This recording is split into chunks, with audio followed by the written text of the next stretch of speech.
ఈరోజు మనం అరిసెలు ఎలా తయారు చేయాలో చూద్దాము.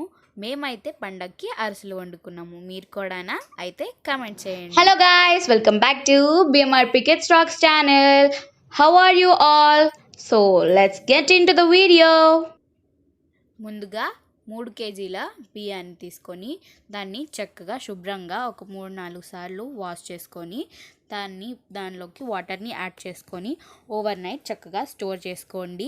మనం రోజు వాడే బియ్యం కన్నా స్టోర్ బియ్యం అయితే ఇంకా బాగా వస్తాయండి అరిసెలు. మేమైతే ఇక్కడ స్టోర్ బియ్యాన్నే తీసుకున్నాం అన్నమాట.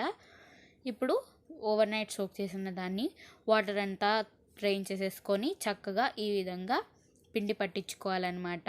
పిండి పట్టించుకున్న తర్వాత దాన్ని ఈ విధంగా జల్లెడలో వేసుకొని ఇలాగా చక్కగా జల్లించుకోవాలన్నమాట. అప్పుడు ఏవైనా రవగా ఏమైనా ఉంటే అది మొత్తం దానిలోకి ఉండిపోతుంది. అప్పుడు స్మూత్గా అరిసెలోకి పిండి అనేది తయారవుతుంది అనమాట. ఈ విధంగా జల్లెడని కొట్టుకుంటూ ఈ విధంగా పిండి వచ్చాక ఈ విధంగా ఒత్తుకుంటూ చేయాలన్నమాట. పిండి అనేది ఈ విధంగా ఒత్తడం వల్ల అరిసెలు బాగా వస్తాయి. అలా ఒత్తకపోతే అదంతా చెమ్మపోతుందండి. కొద్దిగా తడిగా ఉండాలండి పిండి. సో అది అలా పక్కన పెట్టుకోండి. ఇప్పుడు 1.5 కేజీ బెల్లం అలాగే 1/2 కేజీ పంచదారని తీసుకొని పాకంగా పట్టుకోండి. ఇప్పుడు ఒక బౌల్లోకి నువ్వులు తీసుకొని దాన్ని చక్కగా వేయించుకోండి. ఇప్పుడు దాన్ని కూడా పక్కన పెట్టేసుకోండి. ఇప్పుడు చూస్తున్నారు కదండి, పాకం పడుతున్నాం అన్నమాట.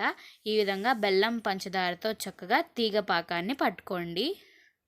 తీగ పాకం చక్కగా రావాలన్నమాట. తీగ పాకం వచ్చింది లేనిది ఎలా తెలుస్తుందంటే, ఒక బౌల్ తీసుకొని దానిలోకి వాటర్ని యాడ్ చేసి ఇప్పుడు దానిలోకి పాకంని యాడ్ చేస్తే అది చక్కగా ఉండలాగా అవుతుందండి. అప్పుడు పాకం వచ్చినట్టే. ఇప్పుడు ఆ పాకం పట్టిన డబరాలోకి మనం పిండిని యాడ్ చేసుకుంటూ ఈ విధంగా కర్రతో తిప్పుతూ ఉండాలన్నమాట. ఈ విధంగా తిప్పుతూ ఉండడం వల్ల చక్కగా పిండి అనేది మనకి అరిసెలు చేయడానికి రెడీ అవుతుంది.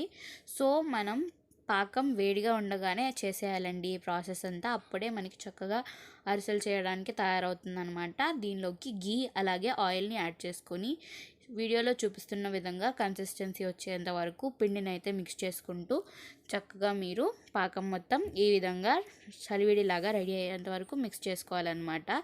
ఈ విధంగా మిక్స్ అవ్వాలన్నమాట పూర్తిగా. ఇప్పుడు ప్లాస్టిక్ షీట్ లేదా ఈ విధంగా పేపర్ ప్లేట్స్ని తీసుకొని వీడియోలో చూపిస్తున్న విధంగా ఉండలుగా చేసుకొని వాటిని ఈ విధంగా ఒత్తుకొని పక్కన పెట్టుకోండి.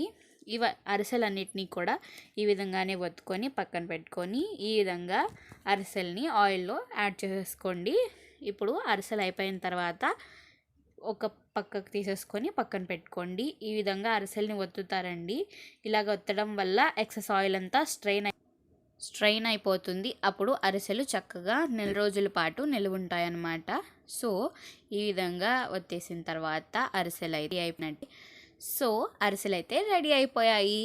మేము మా ఇంట్లో చేసుకున్న అరిసెలు మీకోసం చూపించాము. మీరు కూడా మా కోసం వీడియోని లైక్ చేయండి, షేర్ చేయండి, అలాగే మా ఛానల్ని సబ్స్క్రైబ్ చేయండి. అలాగే పక్కనే ఉన్న గంట సింబల్ని ఆన్ చేస్తే మేము చేసే వీడియో ప్రతిదీ మీకు నోటిఫికేషన్ వస్తుంది. See you all in next video. Bye bye.